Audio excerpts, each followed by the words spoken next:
Hi, welcome to my channel. இதுதான் first time நீங்கள் என்னோடய சேனலுக்கு வரீங்கன்னா மறக்காமல் சப்ஸ்கிரைப் பண்ணிக்கோங்க.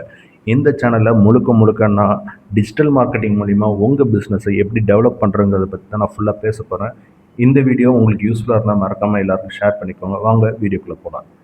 ஸோ இந்த வீடியோவில் நான் கூகுள் பிஸ்னஸ் ப்ரொஃபைல் மூலிமா எப்படி நம்ம வாட்ஸ்அப் எனேபிள் பண்ணுறது தான் பார்க்க போகிறோம். ஸோ ஃபஸ்ட்டு நீங்கள் எடிட் ப்ரொஃபைலுக்குள்ளே நீங்கள் போயிட்டீங்கன்னா அதில் வந்து எல்லா டீட்டெயில்ஸ் இருக்கும். Like business name, business category, description, அதுக்கப்புறம் நீங்கள் ஷாப் என்றைக்கு ஓப்பன் பண்ண டேட்ஸ் எல்லாமே டீட்டெயில்டாக இருக்கும். அதிலே நீங்கள் ஸ்க்ரோல் டவுன் பண்ணிகிட்டே வந்தீங்கன்னா அதில் ஒரு ஆப்ஷன் இருக்கும், சேட்டுன்னு ஒரு ஆப்ஷன் இருக்கும்.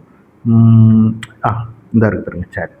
இதில் வாட்ஸ்அப் இருக்கும். ஆட்டோமேட்டிக்காக அதிலே வந்து வாட்ஸ்அப் நம்பர் வந்து ஷோ ஆகும். இந்த நம்பர் பார்த்தீங்கன்னா உங்களோட ஃபோன் நம்பர். ஆல்ரெடி நீங்கள் கூகுள் பிஸ்னஸ் ப்ரொஃபைலில் ஒரு நம்பர் கொடுத்துருப்பீங்கள்ல, அந்த நம்பர் தான் இந்த வாட்ஸ்அப் நம்பராக வந்து கன்வெர்ட் ஆகிருக்கும். ஸோ நீங்கள் இதில் நம்பர் மாற்றினாலும் மாற்றிக்கலாம், இல்லை அதே நம்பரில் உங்களுக்கு வாட்ஸ்அப் மெசேஜ் வரணுன்னாலும் அப்படியே நீங்கள் வந்து சேவ் கொடுத்துக்கலாம்.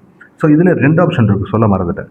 நீங்கள் வாட்ஸ்அப் ட்ராப் டவுன் பண்ணுங்கள், இன்னொன்று டெக்ஸ்ட் மெசேஜ் இருக்கும், அதுவும் யூஸ் பண்ணிக்கலாம். பட் வாட்ஸ்அப் வில் பி ரொம்ப யூஸ்ஃபுல்லாக இருக்கும். அது சேவ் கொடுத்துட்டு நீங்கள் கன்ஃபார்ம் கொடுத்துட்டிங்கனாலே போதும். ஃபியூ மினிட்ஸ் வெயிட் பண்ணுங்கள். அதுக்கப்புறம் நீங்கள் ஸ்க்ரோல் டவுன் பண்ணி பார்த்தீங்கன்னா சேட்டில் அது அப்டேட் ஆகிருக்கும், அந்த நம்பருக்கு அப்டேட் ஆகிருக்கும். இது மூலிமா நீங்கள் வாட்ஸ்அப்பில் ஈஸியாக வந்து கூகுள் பிஸ்னஸ் ப்ரொஃபைல் மூலிமா வாட்ஸ்அப்புக்கு லீட்ஸ் ஈஸியாக ஜென்ரேட் பண்ணிக்கலாம். ஸோ இந்த சிம்பிள் ஸ்டெப்ஸை ஃபாலோ பண்ணி பிஸ்னஸை க்ரோத் பண்ணுங்கள். பாய்.